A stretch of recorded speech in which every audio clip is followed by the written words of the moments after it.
It's 4 o'clock in Los Angeles. It's 6 o'clock in Chicago. It's 1 a.m. in Denmark. And it's 7 p.m. in New York City. Hello, everybody. I'm Mad Dog Scipio, joined as I am each and every week on What's the Buzz Podcast, America's Podcast by Amelia, the Pitbull Chapman. How are you, Amelia? Doing good. How are you? I'm absolutely fabulous. What you been up to today, kid? Just working hard, and then I First guess time I've seen you all day.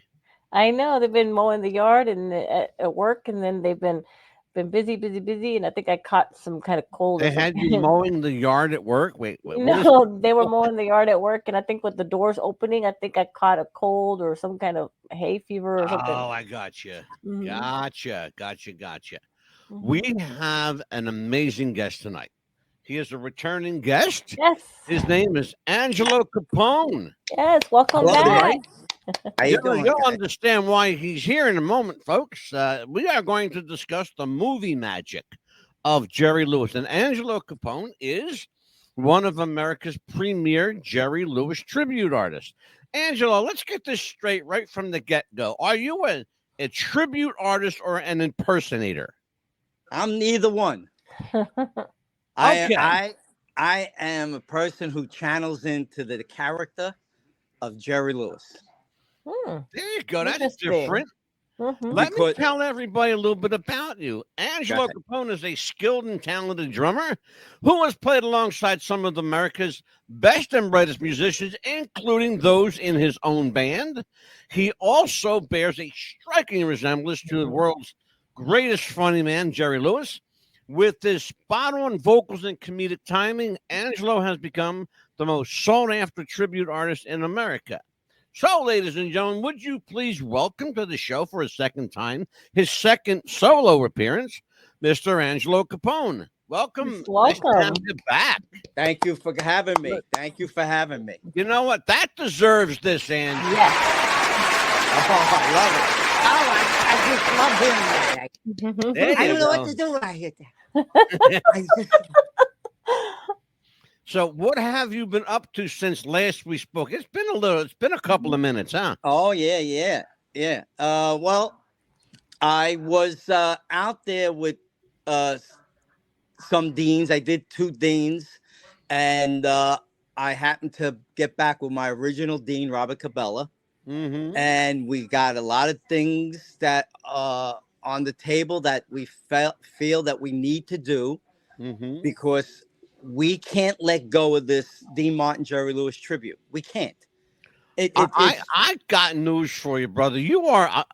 I have saw you in person. I saw you perform, and that was frighteningly good. That was scary good. Well, that's nice. You know- I love that word, frightened. That's good. And here's the thing that people don't understand. Angelo Capone has Jerry Lewis's voice. He's got Jerry's speaking voice, which is scary. Then when he puts the wig on, he becomes like, every kelp under the sun. And you said kelp, and see, that's my gimmick. I use everybody is a kelp. Yeah. See, like when he did the valet with Dean in Yeah. the nightclubs, it was Melvin, but I made it Melvin Kelp. Kelp. So I make it a family of kelps, and that's my gimmick. Because I the love nutty that. is the nutty professor. Yeah. Julius Kelp is the king of the family. So what would be better than put everybody under his name and make it a family? Nephews, Stanley's a nephew, and Yeah. I'll switch it up all the time. I say to myself, I wonder if people get when I say Stanley one time is a cousin, then Stanley the next time is his son. It Mhm. doesn't matter because all they want to see is Stanley Kelp. Melvin. Yeah, Kelp. they're all kelps. It doesn't matter. Absolutely. You know, Here's the thing, you mentioned an important aspect of Jerry, right. which is the Nutty Professor. It's the only film, and you would think there would be more, Ange, but it's the only Jerry Lewis film he ever did that is recognized and protected by the United States Library of Congress. Yeah, you're right. What is it about that film, that one piece of an hour and a half of film, I'll tell you what I think it is, because it changed my life. Mm-hmm. And I was, you know, I was a kid. From 9 to say 14. Mm-hmm. That character impressed me because Jerry was the little boy. Yeah. Jerry became a man with Julius Kelp. Yeah. Well, you're absolutely right. And I He, think about it, but you're kind of like yeah, right about he, that. he wasn't the mixed up kid or getting in trouble. His troubles was now he's a man, and he didn't take himself serious because he needed the more. But when he was a kid with Dean and played the little boy, Yeah. he was who he was and always was serious and was like, just accept me. The nutty, he couldn't even accept himself. That's why he became the Dr. Jekyll, Mr. Hyde, and made a formula to be Yeah. somebody he wasn't. He So became Buddy Love. Yeah. he became Buddy Love. And Yeah. I think what amazed, halfway through that movie, there's no Buddy Love. And then when he became Buddy Love, Mm-hmm. you had to say, who's this guy, Jerry Lewis? He never did this before. Exactly. Exactly. You're So right. that changed his whole image. And to me, it showed that he was, believe it or not, a professional actor. Oh, yeah, absolutely. He went from the coolest guy, nastiest guy, Mm-hmm. to the humblest man who needed help. Exactly. That to me, as a 9-year-old, I'm Yeah. seeing the Nutty Professor at 9 years old. He always played a 9-year-old kid. There Yeah. I'm watching this guy like, wow. First of all, the teeth and glasses blew me away Oh, yeah, sure. because he changed his image from that young little boy. Now he's like, who is this guy? But you didn't say who's this boy, who's this man on this screen? Yeah. And it just made, I think it made his followers like he achieved something more. Can I tell people how dedicated you are to your craft? Oh, I want to tell okay. people something that may not know. Angelo Capone is so dedicated to his craft. He actually had his dentist make him. You know where I'm going. Yep. He had his dentist make him the Nutty Professor teeth, Yeah, I got 3 of and them. they look just like them. I got How 3 of much did it set? I hate to ask you this question. I'm going to ask you anyway. Well, What did it set you back for them teeth? Here's the best part. The first time I went and really said, I'm doing this the way he did it. Mm-hmm. When one of my closest friends was a dentist. He passed away now. Mm-hmm. He said, Ange, I'm going to hook you up with my false teeth guy. I said, okay. Mm-hmm. I walked into the door. It was an older black gentleman, already in his 70s and 80s. Now I'm going back 8 years. So he's, God willing, he's still alive. He's in his 90s. Mm-hmm. When I walked in the door, he went, Jack told me you're coming. I love Jerry. He charged me $140. Oh, wow. $140. So now, Wow. so what do you think I said? Make me 2 of them. 2 of them, exactly. Right? Okay. Yeah, make me a backup set. Make me a backup. And then I have that too. And then I met another guy in Staten Island, and he called me. He goes, I make false teeth. I said, why are you calling? He goes, you need teeth? I said, yeah. He charged me like 2 and change. And so I got 3 different types, and I change them up because that's what I like. If you realize what Jerry did, people don't even notice. He never had the same teeth in his mouth. He had different ones. He had different ones. So you know what? That's what I do. I throw different ones in there just to change the image. That's all. It's interesting you mentioned that because the various teeth the prosthetic teeth that he used very often not only changed the character, but changed the way the character spoke because of how they fit in his mouth. Yeah, and it's so funny. When you hear the Nutty Professor, actually, and it actually brings those teeth bring you there. See, I'm so used to doing it all my life I don't need the teeth anymore. But when I first put the teeth in, it gave me such a deeper, like, wow. Because you fall into a character. Yeah. And now you got to develop. Can I give you the story how the Nutty Professor came? I was going to ask you about that because my understand, and I'm not going to tip the bit, Okay. but my understanding is either it occurred at an airport or a train depot. It was at an airport, Okay, 1950. go ahead. Can you take it from there, Ange? Okay, 1953. He's with Dean on the flight, and he's looking at this guy, very nerdy looking,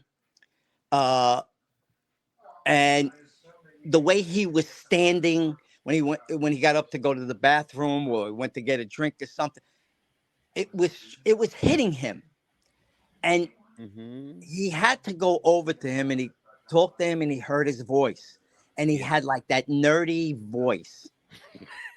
That was the birth. That was the birth of the Nutty Professor, but he couldn't do it because it had nothing to do with Dean. Yeah. See, he couldn't do the little boy character and then all of a sudden do this character because everything he did was on that character. Not remarkable, man. So it was 10 years to the day when the movie came out.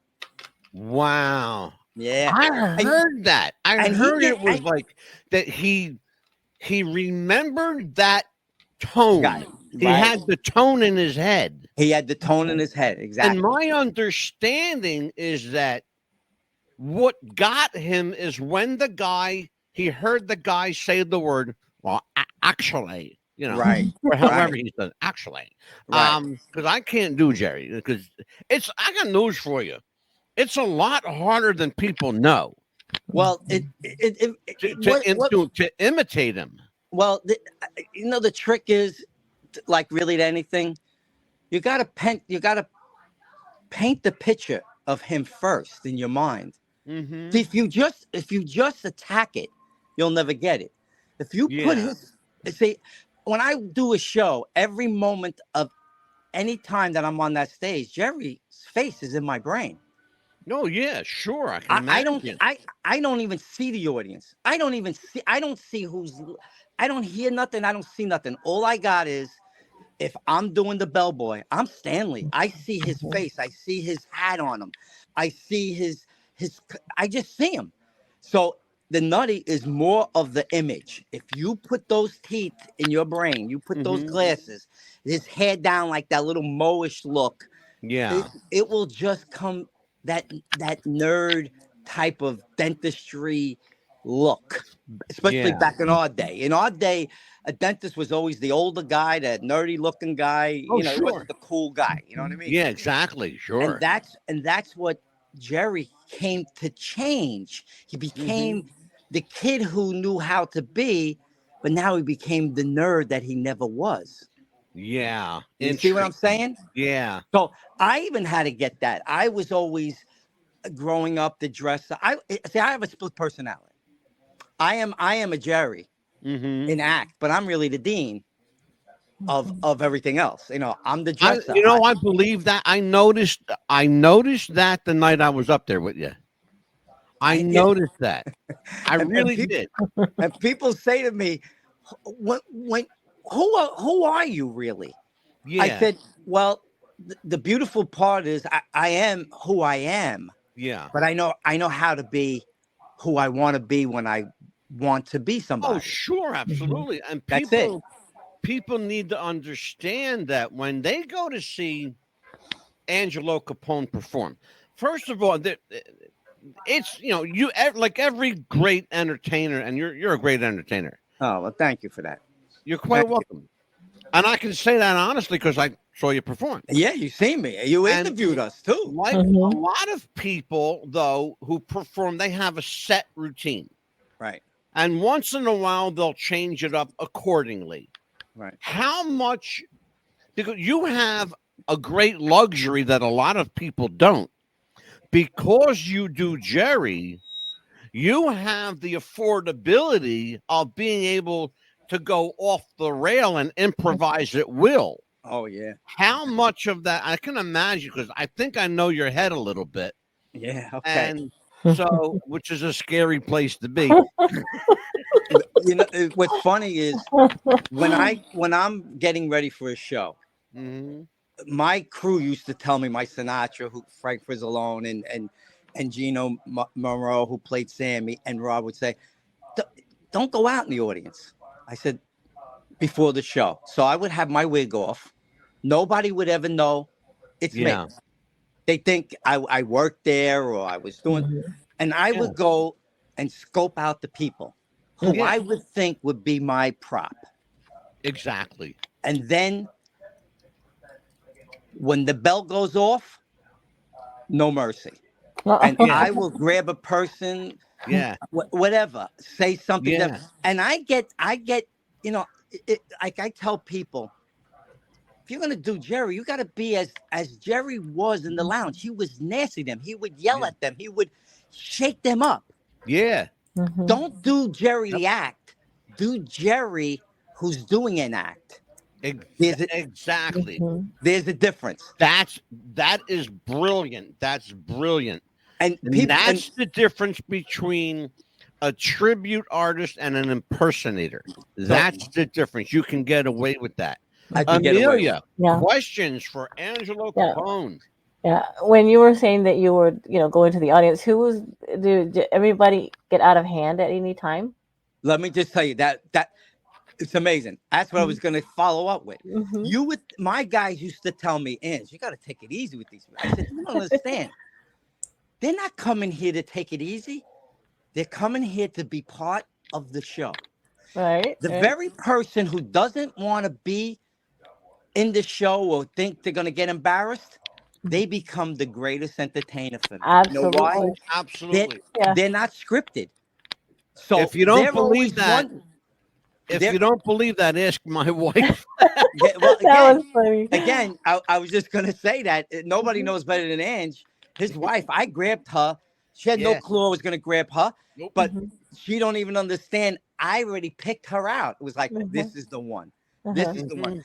Now, I do what he's talking about for your audience is that I do Be My Love. When Jerry did Be My Love, he lip synced. He's a pantominer. That's how I grew up pantomiming, because the story which Ange knows is that I was a dyslexic, illiterate, and I couldn't read and nothing. So pantomiming was something I could do and hide and didn't have to talk. Yeah. So when Jerry pantomimed, and here I am at 9 years old, he was my hero. So I had someone to follow. So in Be My Love, he pantomimes the song. I said, this is a little too boring now. So the first time I did it, I came out. My crew didn't know. I didn't know. I seen this woman, and I said, she had a 40 bust. She was a little oversized, and I do everything on a stool. And all of a sudden, I said, tonight I'm going to do something a little different as Jerry. And I put my jacket on, and I put on my beret, because he wore a beret like a Frenchman. And I grabbed this woman out of the seat. She looked at me like, why did you do that? And all of a sudden, I said, I took opera lessons. Opera has a romantic setting, and I want to be romantic to you.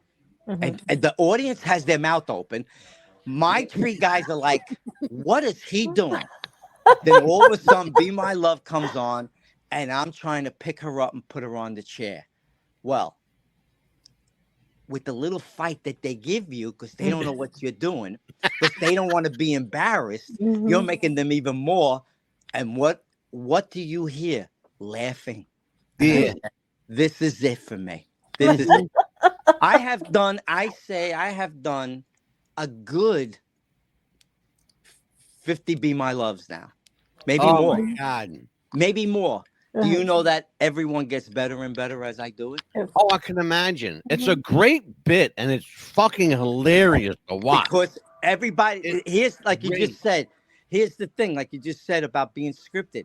Every woman is not the same. No. So I just turned this. Half the time I'm not even singing, because I got my face in her breast, or I'm on the floor. Yeah. You know what I mean? I'm in her hair. My whole head's in, and my face is in her hair all around me, But They don't Well, care. you that know, I'm- Ange had his face, in between Anita's, bodacious ones. Uh-huh. and and And I was falling off my seat laughing my ass off. I because bet you got. it's something that nobody expects. Mhm. So there's nothing greater than Funny. giving something that they're not going to expect. When you go see Yeah. Frank Sinatra, you're expecting to hear My Way. When you Mhm. go see this, but when you come see me and do Be My Love, every Yeah. woman is going to be different Yeah. because the Yeah. reaction is different. Mhm. I want to see you sing Carmen Miranda. That's my favorite. Oh my God. I want to Please. go see that. I Well, do. Amelia, see, have you ever seen Angelo do that bit? I've seen it on only on the video. I was going to go on YouTube. He's got Yes, about 5 or 6 of them I on there. love them. but I've seen them all. you know what? I could really say this because I really learned this from Jerry. Jerry said his film work he credited was for him and Dean and him solo was excellent.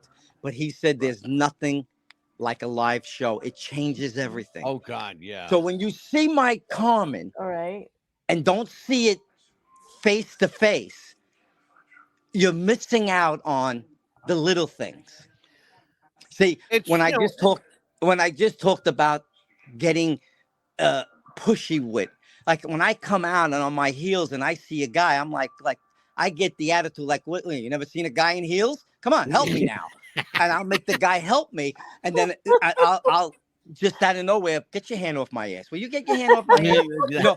So nobody's expecting none of this because Right. the attitude comes in, the Jerry attitude. Mhm. And I always tell these Jerry impersonators, which are not many. I really only told one. You got to get the attitude. If you don't get the Yeah. Jerry attitude, Yeah. and where do you get that?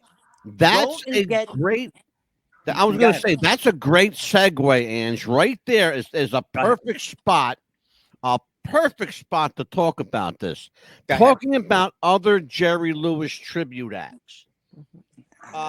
Back in the day, when Dean and Jerry were performing, Right. there were a couple of guys named Duke Mitchell and Sammy Petrillo. Yes. You know who I'm talking about? Do you know their story?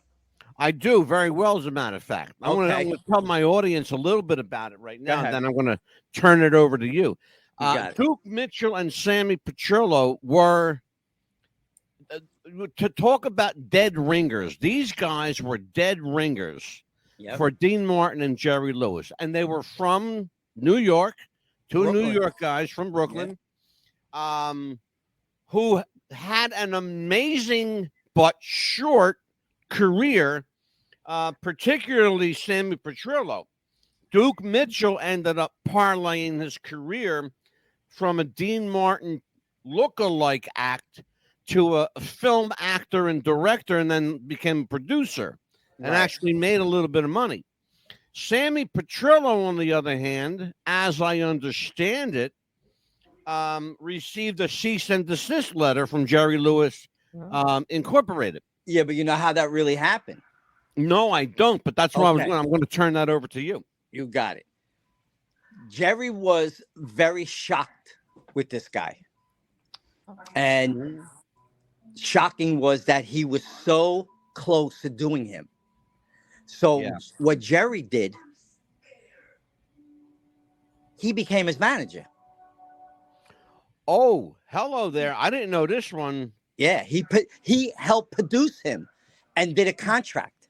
Okay? Really? Only to get him to a certain point and then dropped him and ruined his career. Wow. I heard that, and I heard that there was a lawsuit between the two guys Yes. for breach of contract. Yes. But I never knew, like, what kind of contract would Sammy Petrillo and Jerry Lewis ever enter into? Yeah. Well, I it was didn't that. know he was a management contract. Yeah, well, that's the only way the contract would have happened. He took him under his wing. So, he, like they say in the mob, keep your friends close, but your enemies Exactly. close. But what was smart about Jerry, he wasn't signature as his manager. He gave him someone to manage him under him. So when everything came down, Jerry was smart to know that you can't touch me because my name is not on the contract. Yeah. So the guy who managed them was a setup. Yeah.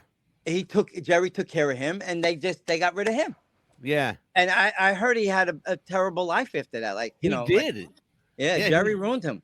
He So died broke.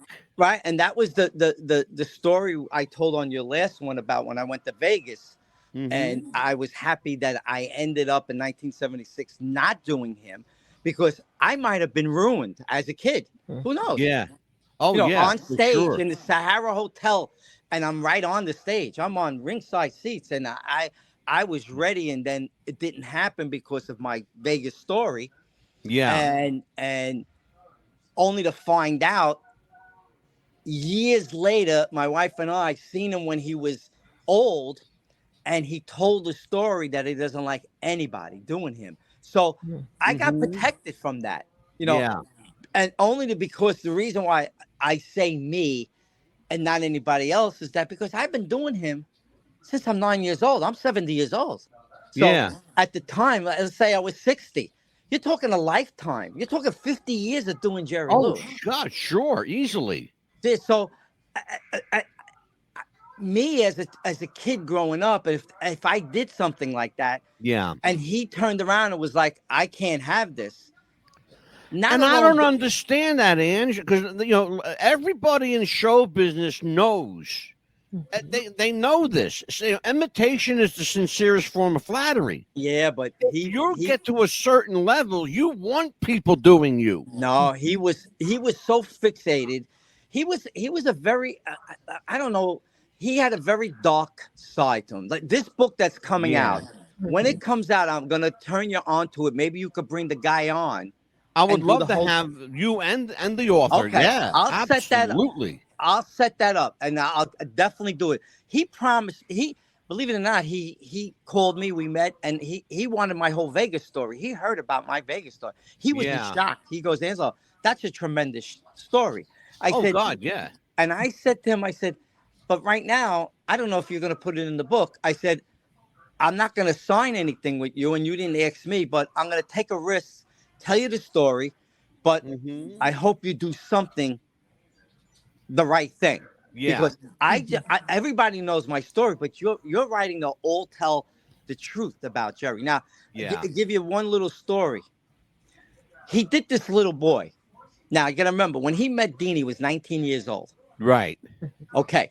When he met Dean, he was 10 years older. So he became which Jerry used to say. The handsome man and the monkey, which I used to hate when he used to say that. I never understood why he called himself the monkey. The monkey.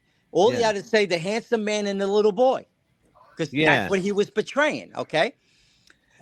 The reason what I found out was from this guy that's writing the book. He goes, "Angelo, when I told him my story that I was the one with the disorder. I was hiding." Through comedy to hide my disorder, and he goes, "Angelo, Jerry stole that from a vaudeville act, that little boy, and gave it to Dean. He didn't create it." I said, "Wait a minute." Really? I said, "Wait a minute." He goes, "It's going to be in the book, Angelo."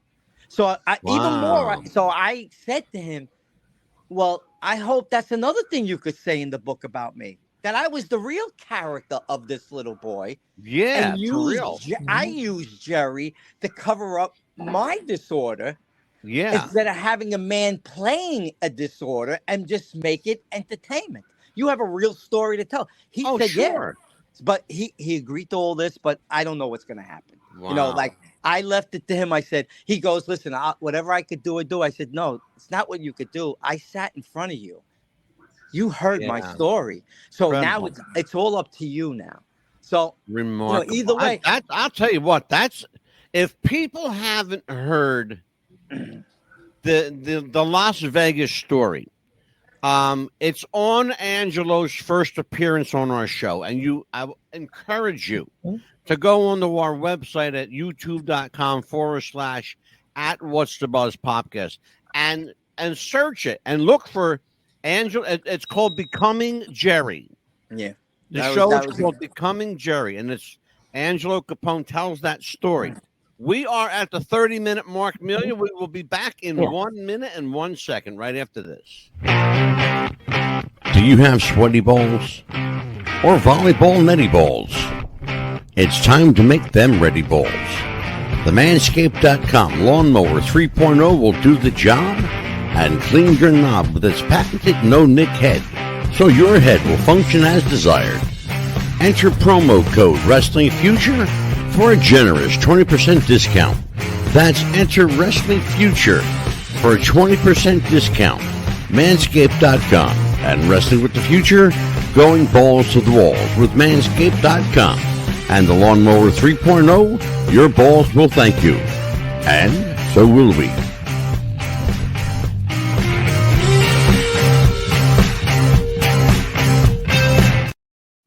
We are back. Let me tell everybody where they can find us if they want to. And of course, everybody wants to. You can find us on Facebook at facebook.com/What's the Buzz Radio. Join us, join our group. Amelia puts fresh merch there every day and fresh stories every day. And sometimes she even spells right. You can also subscribe to our YouTube channel for just $2.99 a month. We are almost 1,000 subscribers strong on YouTube. We'll tell you about our other subscriber number that's going to blow you through the roof. At $2.99 a month, folks, it's cheaper than a loaf of bread. Trust me. At youtube.com/What's the Buzz Podcast. And join us at What's the Buzz Podcast on TikTok. Yep, we've got a TikTok. And we have somewhere around 2,000 strong there. And somewhere around 9,000 likes on YouTube. So we're doing something good there. Good. And all of our links, them and more, you can find them on linktree.com/WWTF radio. And as we always tell you, if you've got show ideas, suggestions, you want to write to Amelia or myself, she had 3 marriage proposals the last time I sent What? them. Yeah, we did. How about them guys on the chat room that wanted to take you out? Wow. That was crazy. And you got propositioned during a show. Wow.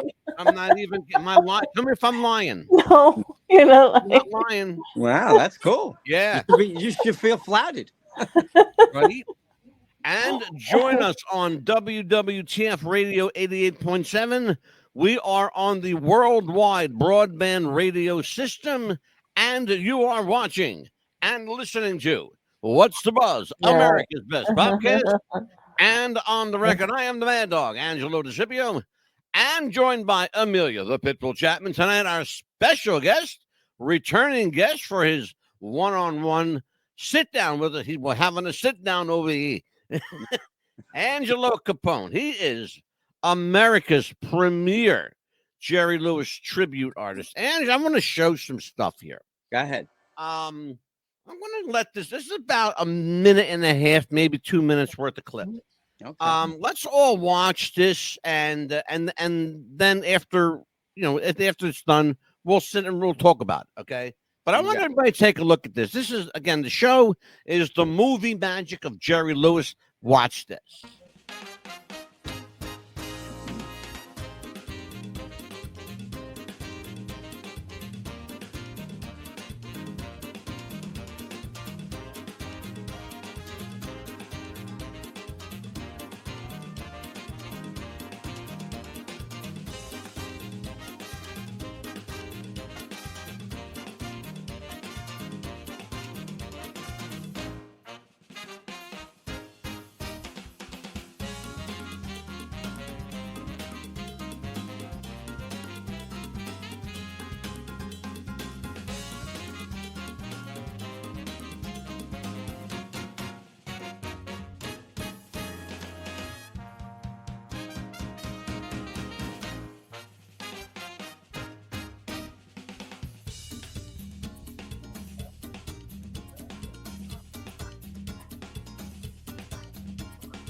And that's just a sampling from Very good. 1949 to 1956. Jerry Lewis and Dean Martin together did no less than 14 films together. And that's just in under a 10-year period there, which is remarkable. From 1957 on his own to 2017 when Max Rose was released. Right. Jerry Lewis did another 54 movies, which is astounding. In between doing Vegas concert appearances and flying to France every couple of months because he was adored in France. And some of the clips, I'm sorry, some of the movie art we saw with the Delicate Delinquent, the Sad Right. Sack, Rockabye Baby, Geisha Boy, Don't Give Up the Ship, Little Abner, Visit to a Small Planet, The Ladies' Man, The Errand Boy, It's Only Money, The Nutty Professor, of course, A Mad, Mad World, Who's Minding the Store, The Patsy, The Disorderly Orderly, Three on the Couch, The Big Mouth, Hook, Line, and Sinker, Don't Raise the Bridge, Lower the River, Which Way to the Front, among others, King of Comedy. And then arguably the worst movie that Jerry ever did was called Hardly Working, which was a real stinker, both from a financial standpoint and an artistic. He just looked like he was going through the motions. And do you know why? No, I had no idea why. He was too old. See, he was trying to mentally be who he was. Yeah. I'm glad you said that, Ange. He knew he wasn't the little boy anymore. Yeah. He tried to be that little boy character in this older man now, which was only playing a character. He wasn't the character anymore. You know what it seemed like to me when I was watching that, because I saw the film. Yeah. And it seemed to me almost like, and you'll understand this because you get it, you're inside his head. It seemed to me almost like he was trying to mimic himself. Exactly. Very good, Ange. Very good. He was trying to copy the character that he learned. Yeah. And You it was see, that- sad, though, Ange. It was sad to watch that. It believe it or not, Angelo, what that did for me, it made me even more go because I wasn't imitating myself. Yeah. I was imitating the very character that was myself. Yeah. So I'm so glad I was going to bring this up. You know what I battle every day? In June, I'm going to be 70 years old. And I say always to the good Lord, how long could I do this? Yeah, as long as you want. Well, that came to me one day in a revelation. I'm sitting watching myself as a kid, not doing Jerry, as a kid in the very character that Jerry pretended to be. Yeah. And I said, wow, that's me. I can't escape myself. Yeah. So here I'm 70 and I'm still doing it because it's me. Yeah. Jerry wasn't doing, Jerry was the opposite. Jerry was a brilliant genius. Yeah. So to him to try to follow what he created Yeah. at an later age was only going to destroy him. What was his saving grace? You know what was his saving grace? Martin Scorsese coming along Yeah. and go, I want you to be yourself. The king of comedy. Exactly. The king So of he comedy. became the brilliant character of himself. Yeah, Jerry wise, Langford. the wisecracker, the egotistic. The guy was saying to everybody, I'm brilliant. I'm the king of the comic. Yeah. I'm the king. So he was becoming himself. He caught up in his age. Yeah. And he lost who he pretended to be. Exactly. Which only, oh my God. Yeah. Brilliant. and it only gave me Brilliant. It gave me the insurance that Right. I'll do this until I'm ready to stop.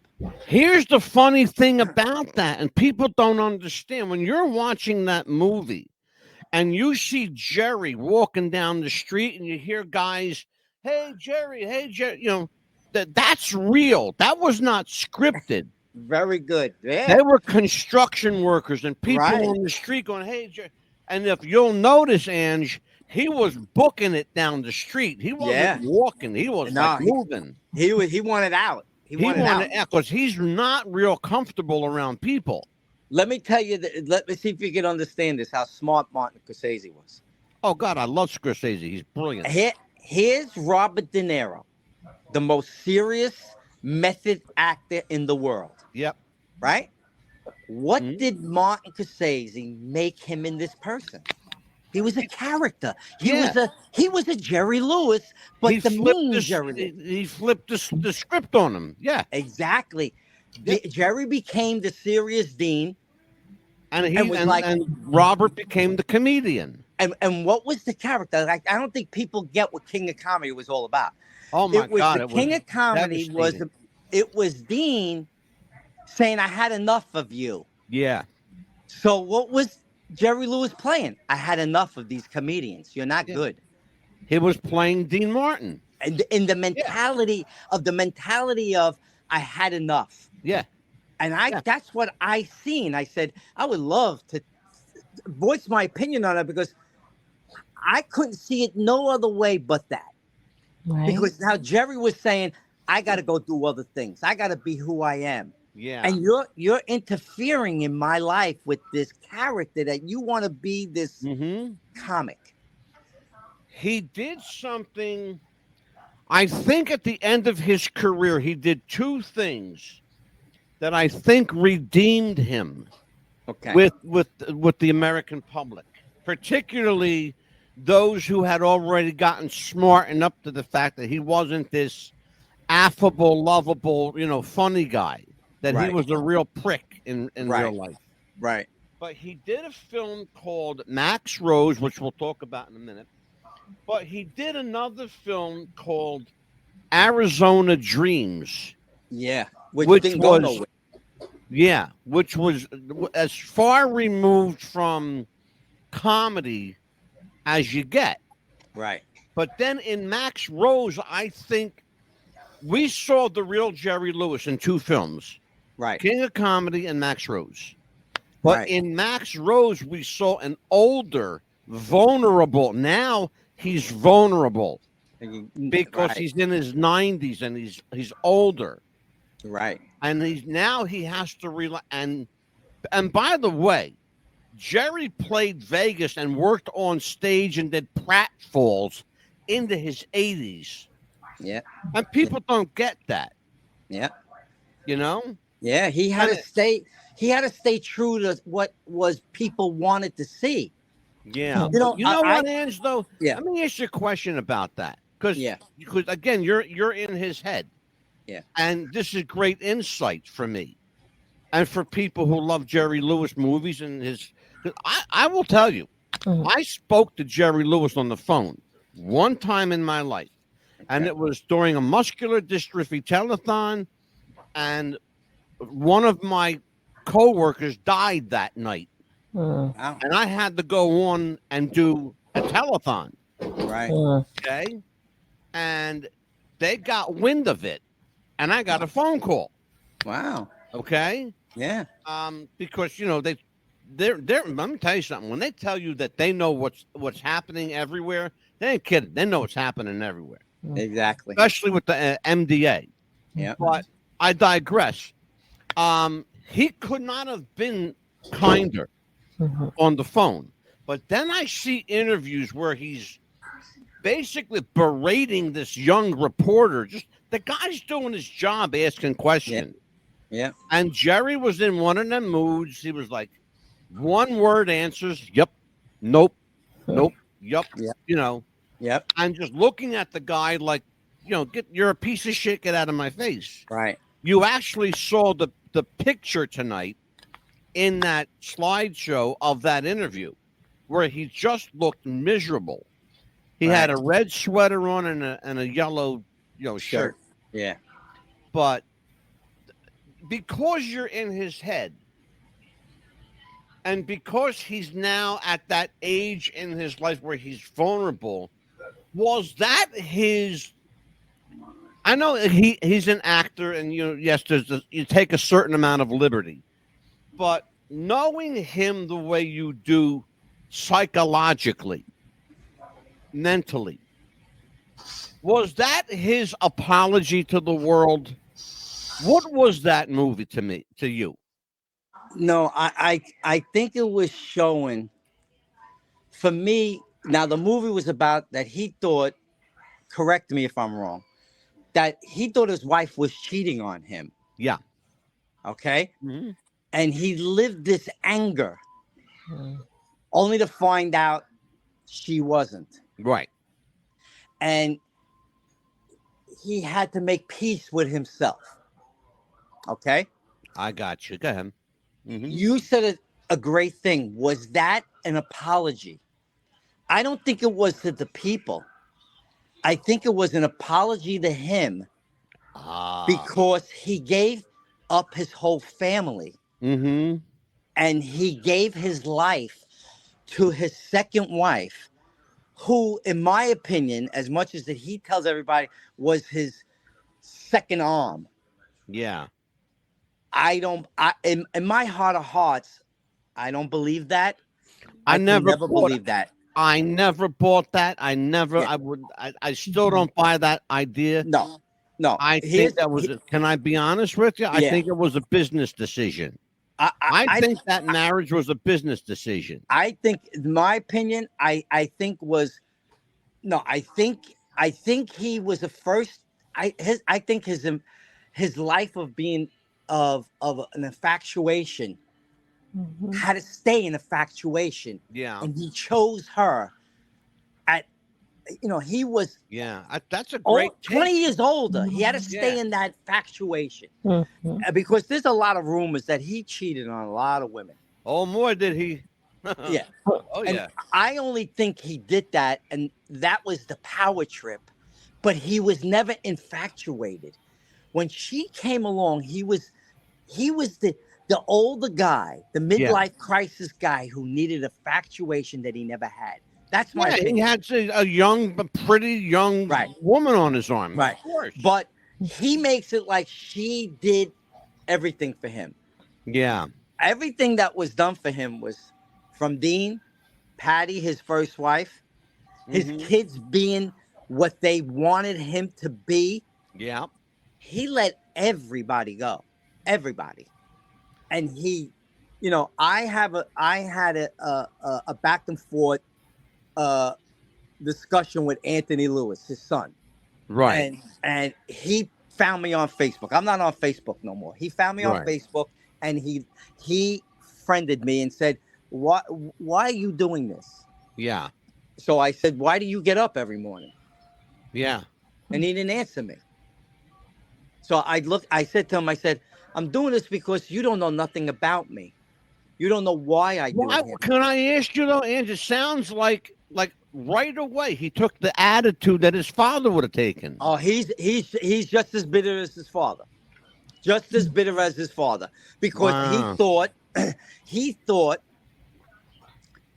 not so much the money and the will, he never thought his father would leave him. Because he's watching a man every year do the MDA. Yeah. He's watching a man who's making people laugh every moment of the day. Yeah. He's watching a man who knows how to conduct business. He's watching a man who put 6, 7 kids together. He never thought he'd be this guy that would just get dropped. And Gary Lewis, who this guy who's writing the book is his manager, who's been his manager for many, many years. Mm-hmm. He's going to be, I don't know if he's going to have a partner's book, but he's going to talk about Gary and how he let his father go because he was the oldest. Yeah. Yeah. And he came to an understanding. What really gave Gary to walk away, Jerry had a daughter named Susan who was homeless. Yes. And he never claimed her as the daughter. I know. Gary went to get the blood test, the DNA, found out it was the daughter, and that was the day Gary said, "I don't want to have nothing to do with my father." And I understand that, and I know Gary Lewis's story very well. The other thing that really concerned me is Jerry lost a son that people don't know about. He lost, drugs. yeah, and he did not attend his son's funeral, No. and that is incomprehensible to me. To think that you brought this child into the world, Right. but you won't even have the decency to escort him out of the world. You know what I think, Ange? I think Jerry had I think he tried to do everything, but it was never really in him to do. Yeah. It's like the character. Yeah. When I found out that he stole the little boy and he made everybody believe he was this character, Yeah. I think he did that with everything in life. You got to remember, here's his partner. That's Dean interesting. Can we? I'm going to stop you there. Can we discuss that? Yeah, because you're not the first person who suggested that. I actually had this conversation with another tribute, not a Jerry Lewis tribute artist, but actually it was an Elvis tribute artist. I had this conversation with, and this particular Elvis tribute guy was a big Jerry Lewis fan. Wow. Big Jerry Lewis fan. But he was honest enough to tell you that Jerry was a POS. Yeah. You know? Yeah. In real life. Yeah. I think on the screen, when the camera turned red, he was there. Right. You know, he was ready to go. Because he was a great pretender. Exactly. That's exactly what I'm getting at. And thank you for validating that. He was the quintessential actor. Yeah. Because he played a part his whole life. Here's my question to you. Go ahead. In the long run, because we're coming down to the end of the show. Okay. In the long run, did that help him or hurt him? As a performer, B, as a person, C, as a societal icon? All the above, because he didn't know the difference of one from the other. And you're right. And I believe that. He didn't know the difference. Yeah. And you understand too, he grew up with a guy, Dean Martin, who had 8 kids. Yeah. And he was the guy who had dinner with his kids all the time. Here's the man, when the story is when he was coming home, Patty Lewis would say, "Your father's coming home." They all scattered. They were afraid of him. They were scared to death of him, yeah. Because they didn't know who he was going to pretend that night to be. Yeah. See, they say, they don't use that word. They didn't know who he was going to be. Mine is, who is he going to be? The comic or the straight man? Well, yeah. Who was going to show? Which Jerry was going to show up? Exactly. Yeah. And I believe, sadly to say, his movies impacted the Jerry Lewis fans. You know, this is what's sad. This is what's sad for me. When I was on Facebook, I joined the Jerry Lewis fan pages, and there was like 3 or 4 of them. And I would do something, put up of it. They didn't like that I was doing that. Oh, God forbid, yeah.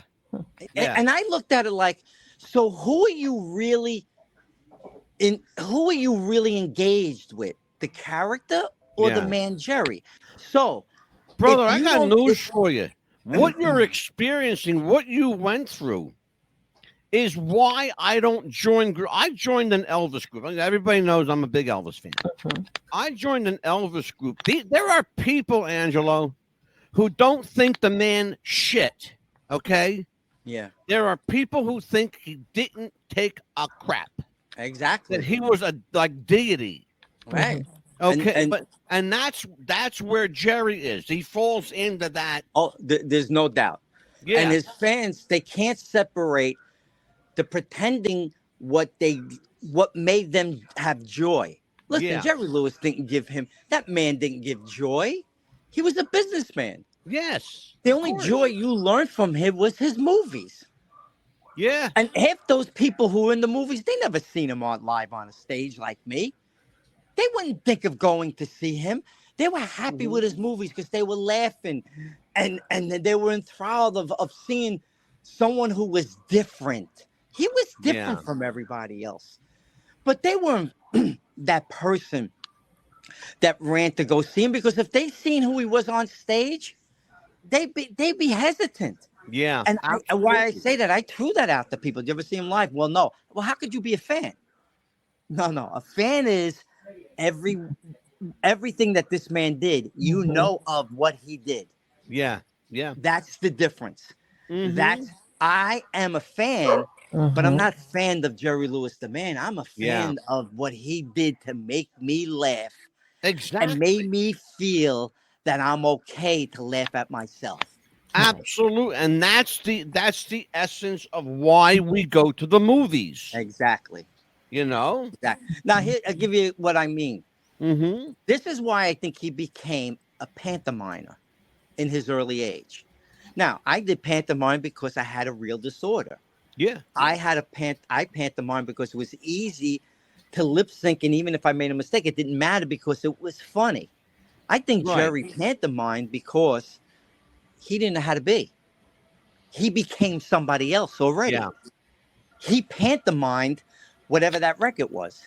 He pantomimed whoever was talking on that record. He became someone else because I don't really believe he knew who he really was his whole life. That's my He opinion. made himself the butt of the joke because he didn't know any better. I don't think he knew any better, to be honest. No, I don't think so either. I don't think I really believe that. You don't leave the world. Listen, we all have our faults. We all have our scars. We all have our callings. But Jerry was, in my opinion, in the end, was a mess. Yeah. Oh God. Yeah. He was a mess. Absolutely. He sure was. You know, I don't think in his later 80s until, because he passed it at age 91. right. In his middle to latter 80s, I saw a man struggling to find himself before he went on to meet Exactly. God. And then when I mean seen that. when To I the seen point, him, Angelo, to the point where he actually sat. Now, Jerry was a Jew, right, but he actually sat down and did an interview with the Christian Broadcasting Network. right, And they talked to him about faith and God and right, all this. And he cried during that interview right, several times because they made him human. They made him feel his humanity. And the interviewer, God bless him, was absolutely on target. He never, did the goo goo gaga card, I'm here with Jerry Lewis. right. And he just kept it straight. And he was Right. the interviewer, and that's what he did. And I think that humbled Jerry. Well, I'm going to give you my opinion. When he was in his emotions, I think he was feeling that he was lost. I think they hit a nerve in him. Like, I don't know what I really believe in. I don't know who I really believe in. Because if he really did believe, what did Patty, his wife, made him? Yeah. Yeah. He was his. She was his helpmate. She was born to be a helpmate. A woman is a helpmate to the man. Right. There was no greater helpmate than her. He didn't know who she was. Right. He couldn't even understand who she was. Nope. So when this new one came and she was younger, he didn't see who she was. He was infatuated that he could be with someone that would give him this live infatuation again. That's my opinion. And I think you are spot on with that. And also, do you think that also toward the end, his last movies, that he said, okay, I made a commitment to these movies. I'm just going to go ahead and stick to it and finish these movies as well? Well, say that again, Amelia. I want to make sure that the Understood people that, at yeah. home understand. Yeah, like toward the end, you said that he really wasn't into making the movies, do you think that he thought to himself, okay, I already made a commitment to making the movies, I'm just going to go ahead and make them and be done with them? Here's the thing. You see, you're saying he made a commitment. He had no choice. He had nothing else. Exactly. He had nothing else. He had to stay Jerry Lewis from 1946 when he met Dean. He had to stay that person. And how do you know that? Dean had one interview. He said, I will, he talked about, I was the guy that when Jerry said something, I just agreed, but I had to move on. One interview. Jerry, every interview had to get to the place where he had to say, Dean Martin this, Dean Martin that, Dean Martin this, because he knew he was nothing without him. And he proved that. He proved that in 1970 when he realized that boy is gone, he had to go on another road. So what he did was he just found himself being a celebrity. To me, he wasn't the superstar anymore. He was just the celebrity. Dean is the superstar. Frank was the superstar. But when I seen Dean walk on in 1976, I believe Dean and Frank had such a love for this lost guy that made that Dean knew if it wasn't for him, they both wouldn't have been where they would have been. Exactly. And I think I don't think you could have had a Jerry Lewis without a Dean Martin. Yes, listen, they were the lightning in the bottle. It can't happen if one of them was missing. The lightning would have never happened. Nope. But Dean proved to the world, because of his humanity and his regular person that was in him. Jerry never knew who he was. That's the sad part. And that's what gives me the encouragement that I know I am that little boy. That character, people get mad. I had someone say to me, the guy who was writing the book, you wrote Angelo Capone is Jerry Lewis. You got to take that is away because you're not him. I said, no, I want to tell you something. Jerry Lewis saying Angelo Capone. Right. I say is because I just gave you a whole interview. That's my character. You just told me it wasn't. So who is Jerry Lewis? Well, that was the first thing I did when you came on the show the first time. I put it right out there. Yeah, he did. Angelo Capone is Jerry Lewis. And he says that's going to ruin my career. I want to say, well, what career do I have? I'm trying to still get there. So you're only talking in defense for him. I'm trying to talk the truth about him. And you're the one that's coming out with a truth book. So you better think about what you just said, because that was contradictory to me. Because we got a couple people, Angelo, in the chat room tonight. Michael McGee says, I saw him in person on Theater Row in Dallas, Texas. It was either at the Majestic Theater or the Tower in Southeastern premiere of The Nutty Professor. He was talking about his motel film. I guess whatever that means. Right. Don't forget the Third Archives is restoring his only 3D film, the 3D Archives. I'm sorry. Don't forget that the 3D Archives is restoring his only 3D film, Money from Home, to be released by Kino Lorber soon, including Anagraph Visions. I don't know. Is that a film company, Michael? Michael McGee, is that a film company? What's the deal on this 3D film? I've never heard of it, and I thought I've heard them all. Oh, I lost you. So hopefully come back on. Oh, Angelo. Oh, Angelo. We lost Angelo. Oh, where'd Angelo go? Oh, I lost you, and then he disappeared. I hope you come on back, Ange. Oh, I don't. Where my guest, ladies and gentlemen, just we lost them here for a second. I don't know if he's having bad weather where he's at, but I know we're having real bad thunderstorms here. So. Well, I'll tell you what, Amelia. Why don't you do this while we're here? Tell here he comes. Everybody. Here he is. I'm back. There he is. I was like, whoa, Angelo took a powder on us. I lost. I don't know what happened. I was just about to tell everybody. Okay. why don't we bring it back up here? Here we go. Angelo Capone. Angelo Capone is one of the premier Jerry Lewis tribute artists. If you ever get a chance to see him, and who is your partner doing Dean? Robert Cabela. I know Bob from Facebook. Yeah. Robert Cabela is an incredible song stylist in his own right, but he does a spot on Dean Martin impression. You got to hear this kid. I think a kid, he's a guy. You want to hear him for sure. If they are in a town near you, particularly in the East Coast, New Jersey, New York, Pennsylvania area, go see them. Spend the 50 or 60 bucks or whatever it is. It's worth the money. I'll attest to it. I will absolutely attest to it. So what do you got coming up, Ange? Promote any engagements you got. Right now, I will be sending you the theater one. I'll text it to you. But right now, we're doing all private gigs for hire. We got 8 shows in the next month or 2.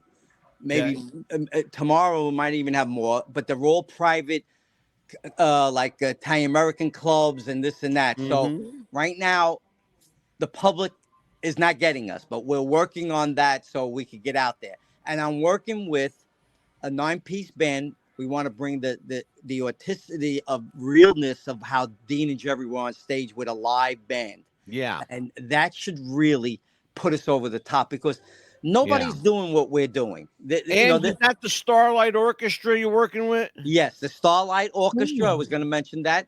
And they are so good. I mean, and what was great about them is, they were a big band. Back like the dance band of the 40s. And I was sitting one day and I said, the end of COVID, you know what? I'm going to get a band. I don't know how this is going to happen. I'm going to get a band. I Googled band. They came up. There you go. Within 5 minutes, I had that band. And they said, all we do is dance, swing music. I've been wanting to take this band and do a show. I said, well, you ain't going to get a better show than Dean and Jerry. Oh, it's perfect. Yes. So what we did, guys I work with, we invested in all the arrangements. We made our own arrangements. So you're going to hear live, good swing arrangements, not the dance type 40 music. You're going to hear Count Basie. You're going to hear the Duke Ellingtons. You're going to hear that Buddy Rich arrangement to the Dean songs. And what's great is for me, when Jerry does the cigar, the Count Basie cigar, I'm doing it live now with the band. Yeah, absolutely. Sure. So we're bringing something to the stage that has never been. Right. And there is a Dean and Jerry out there. They were together 15 years. One guy is from Australia. The other guy's from Vegas. But, I know both of them. I know who they are. I don't believe in ever knocking anybody. Get on stage alone is an accomplishment. Absolutely. But I don't consider ourselves them. They are not what we do. The Jerry is not how I perceive Jerry. So I applaud them. Yeah. But let's be honest about it, too. The guy playing Jerry is substantially larger than Jerry. In fact, this guy is bigger than Dean. Yeah, I mean, and for me, he's your imitator. He's an impersonator. Right. And that's why I always say I'm not an impersonator. I channel in because the guy that's working with him is also an impersonator. Exactly. He's a professional impersonator. Exactly. And where my Robert Cabela, he just sings. He knows how to get Dean. And that's why I think right now I try to I sat down, I said, Rob, we haven't been together. We went our own separate ways, but I believe we're supposed to be together. Let me just give you 2 seconds. I'll give you all the time you want, brother. When my wife said to me, go out and do Jerry, I was like, well, how am I going to do this? She says, you'll figure it out. Yeah. I was like, okay. I put in the variety paper looking for a Dean Martin. 2 days later, the phone rings. 2 days. It's Robert Cabela. Listen. I'm a dean. I was working with a guy, a Jerry, who was a good Jerry. This and that, and I know who he is. He's a great guy. Me and him, we get along.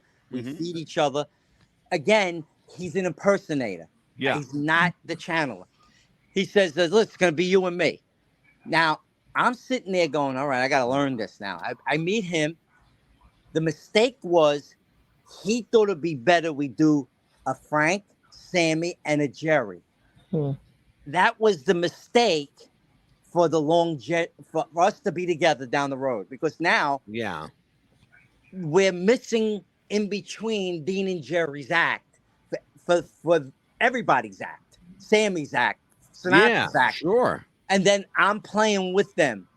So what happened was we did a 2-year tour in Florida. We were successful. And I'm learning my character. Then we all went our own ways. We split up.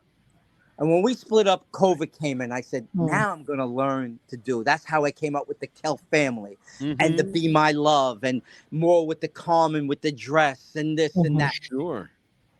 I went to him. I said, listen, let's do it my way. He didn't want to do it my way because we just split up for him to go do his way. Yeah. So I let it go. I had to find COVID, out that actually, COVID gave you the opportunity to work on your act. Beautiful. COVID was a blessing more than a curse. Yeah. It was more of a blessing. So as time was going on, I knew I was better if we were together. He came to realize it would have been good if it was just me and him. So I said, you know what? I'm going to take a shot. Well, you know, when you do that kind of show, Ange, I mean, let's be honest, you know, Dean Martin performed solo, Jerry performed solo.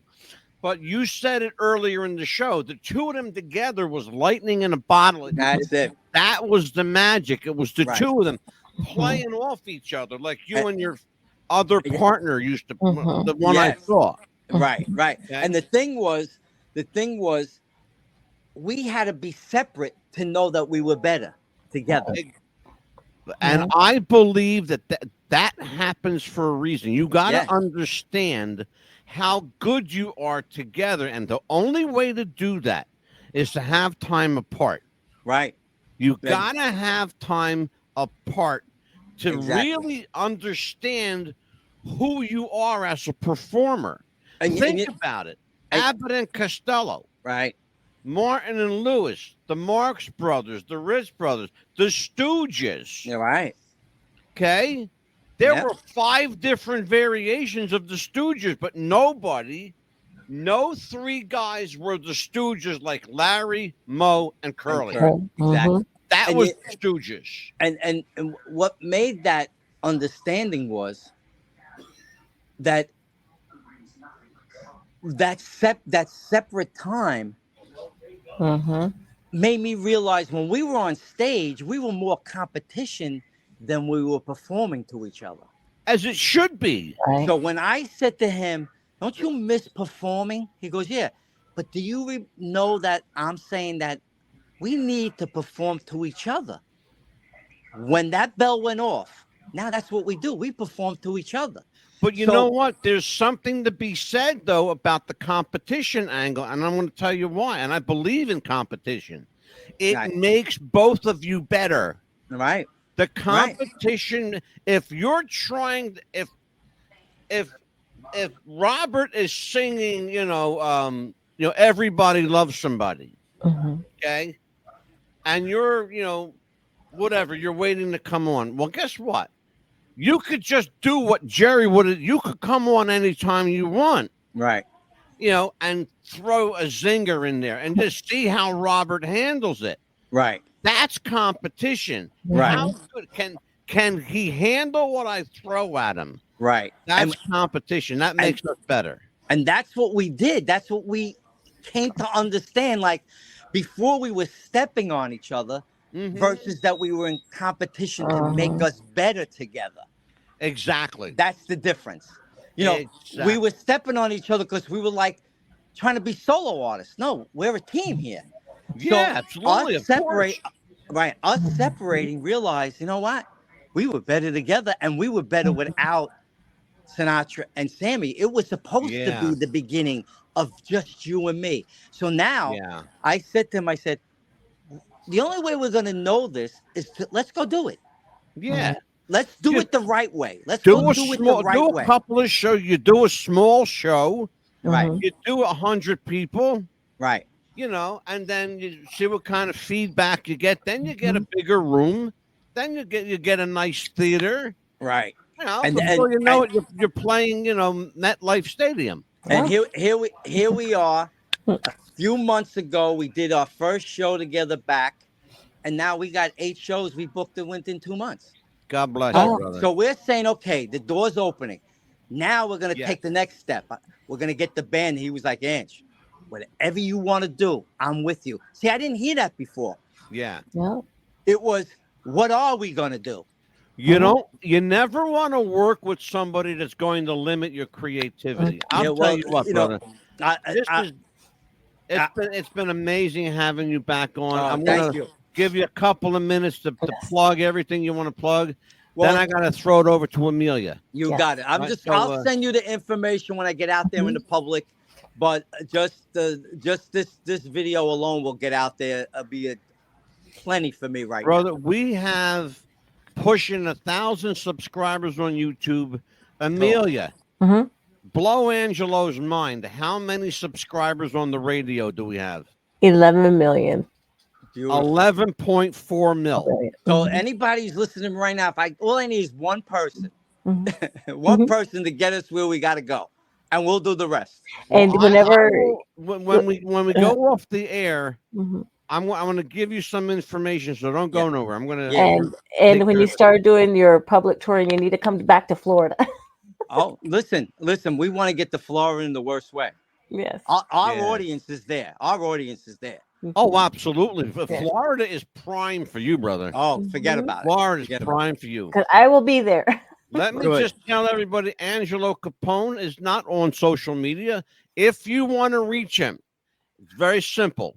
Face-to-face productions at gmail.com or face-to-face611 at AOL.com. And I do have a Facebook. I do have a YouTube, Angelo Face-to-Face Productions Entertainment. You'll see my stuff there. There you go. On YouTube. Perfect. On YouTube.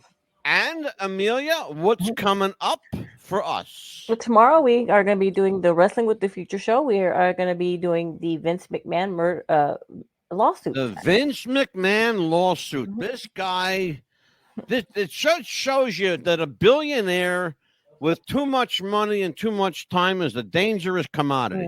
Absolutely. Dangerous commodity. What else we got coming up? Monday the 11th, we're going to be talking about a murder mystery in Georgia. Fascinating. Tell everybody what kind of like a short version. Well, the lady that we're going to be talking about was actually thought of committing suicide. That's what is. It's not really on her death certificate, but she's a right-handed lady, but bought a left-handed gun, committed suicide. Yeah, they're saying that this woman committed suicide. They found the gun in the wrong hand, Ange. But that's all we're going to talk about. Yeah, so we're going to talk about that one. What else we got coming up? And then you're gonna have a show with Dan Ely, who actually knew Paul McCartney. Yep, my friend Dan Ely, who knows Paul McCartney, and we just lost one of the founding member of Paul McCartney and Wings, Denny Lane. And Dan knew Denny very, very well till his passing this year. We will talk to Dan next week, along with internationally known musician Billy Dyer will be with me as well. Nice. So Dan and Billy will be here talking about Denny Lane and Paul McCartney. Yes. And of course, Denny Lane, by the way, if you don't remember, was the founding member of the Moody Blues. Wow. I remember that. That was the guy that put the Moody Blues together. What else we got, Neil? And the 13th, we're going to be talking about the territory system of wrestling, actually, with Wrestling with the Future again. You're going to have a guest on. Who you got on the Princess Victoria. And we've got, you ready for this? Angelo Capone. I got one for you. Your name is perfect for this one. Capone. It's great. Go ahead. I got a mob show coming up with the former John Gotti close friend and associate, member of the Gambino crime family, former member, I should say, of the Gambino crime family, Louis Big Lou Ferranti will be here talking about how the mob played into the JFK and Jimmy Hoffa murders. So, and there's a lot of people that say they know where Jimmy Hoffa went. I think I do too. I don't think he ever left that car, brother. Nah. No. I don't think he ever left that car. That's gonna be a good show. Yes. Gonna be a good show. What else we got coming, Neil?